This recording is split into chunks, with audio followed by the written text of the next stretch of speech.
오늘 각 정당들이 발표한 정책 가운데 가장 눈에 띄었던 거 바로 이준석 개혁신당 위원장이 발표한 노인 무임승차 폐지건이었습니다. 바로 화면을 만나보겠습니다. 현재 65세 이상에게 제공되는 지하철 무상 이용 혜택을 폐지하겠습니다. 논쟁적일 수 있지만은 대한민국에 꼭 필요한 변화라고 생각합니다. 월 1만 원에 해당하는 연간 12만 원의 교통카드를 지급하도록 하겠습니다.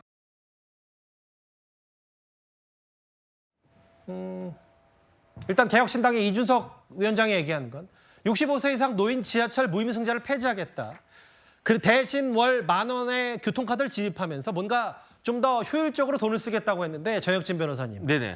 바로 대한노인회에서 극렬 반발이 있었던 모양이에요. 일단 적자가 적은 건 아니죠. 그렇기 때문에 거기에 대해서 해결 방안을 우리 사회가 전체적으로 다 생각해야 될 그런 문제는 맞는 것 같은데, 그런데 전 다른 걸 다 떠나가지고 이준석 위원장은 자신의 타겟을 명확히 하고 있다라는 생각이 들어요. 어차피 그 노년층에서 이준석 위원장이나 개혁신당을 지지하진 않을 것이다. 그다음에 내 타겟은 어디냐? 청년층이다. 그렇기 때문에 여기서만 난 표를 얻으면 된다. 이런 생각을 하면서 오히려 세대 간의 갈등을 좀 조장하려고 하는 것이 아닌가, 저는 그런 생각까지도 드는데요. 예. 왜냐하면 이런 부분들은 그 어르신들의 그 심기도 좀 살펴가지고 조금 뭐라 그럴까, 이렇게 잘 소프트 랜딩할 수 있도록 그런 방안을 찾아야 되는데. 연착륙이요? 예. 그렇죠. 그러니까 불쑥 이렇게 던지는 것은 이게 과연 얼마나 효과가 있을 것인가. 그런데 오히려 이렇게 함으로써 청년들, 그다음에 이제 그 학생층들에게 굉장히 어떤 호응을 얻어보겠다, 이런 생각이 아닌가, 전 그런 판단이 듭니다. 최 교수님, 쭉 보니까 네. 바로 폐륜화 정당을 만들겠다는 거다. 뭐 김호일 대한노인회 회장 모르시는 분들 없을 거예요. 한동훈 위원장이 직접 사과도 했고 실제로 김은경 혁신위원장 앞에서 사진도 때렸던. 근데 이제 SNS에는 즉각적인 반응 감사하다고 했지만 이 얘기, 연금 개혁도 같은 취재 차원이다는 얘기는 SNS가 아니라 방송 출연에서 한 모양인데, 이거는 어쨌든 장기적으로 해야 된다는 게 이준석 위원장이 얘기인 겁니까? 그렇죠. 그런 얘기라고 저는 들려요. 그러니까 명확하게 타겟을 정하는 거죠. 이준석 지금 위원장 같은 경우에는 본인이 어떤 타겟을 갖고 이번 선거에서 집중적으로 공략할 대상이 명확한 거예요.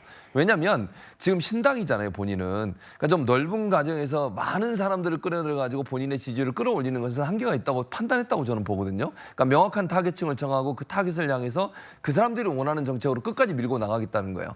그러니까 저는 확장성은 줄어드는 대신 충성성을 높여서 본인이 원하는 정도의 숫자만 가져오면 된다고 판단하는 거예요. 즉 국민의힘이라고 하는 거대 정당이 아니라 신당이라는 당을 만들었기 때문에 본인 입장에서는 짧은 기간 안에 확장성을 가질 수 없으니 원래 본인을 지지했던 젊은 층을 중심으로 해서 집중적인 공략을 하겠다. 그것은 결국 일정한 정도의 숫자를 목표로 삼고 그 목표만 달성하면 본인은 성공이다. 이렇게 판단한다고 봅니다. 이 얘기도 짧게 중요하니까 해볼게요.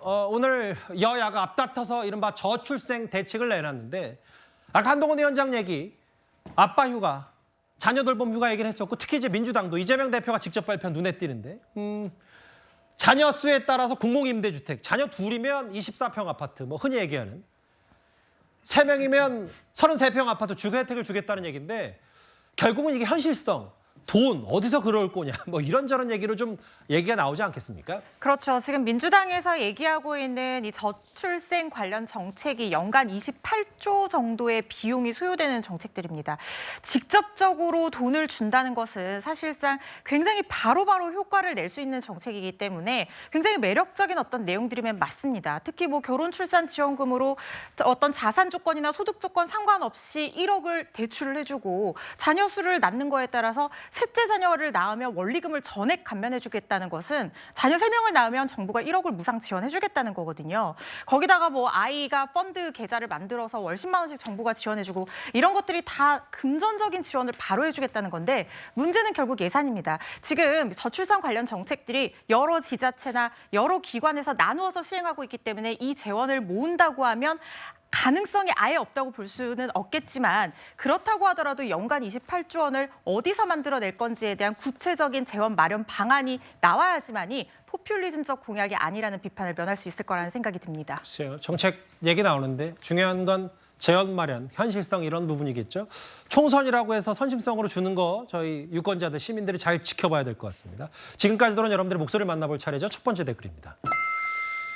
후원금 제도도 있는데 출판 기념회를 또 걷었었냐라고 하셨고요.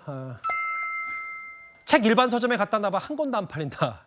정치개혁 한동훈 위원장 이슈 선점 뭐 얘기하신 것 같아요. 운동권으로 치열하게 샀으면 그걸로 끝내지 왜 자꾸 국민들에게 뭐 달라고 하는지라고 하셨고요. 클린하게 살려고 노력하고 열심히 산 사람들 모욕한다. 이재명 대표 저 발언의 취지를 좀 비판하신 것 같아요. 마지막 보겠습니다.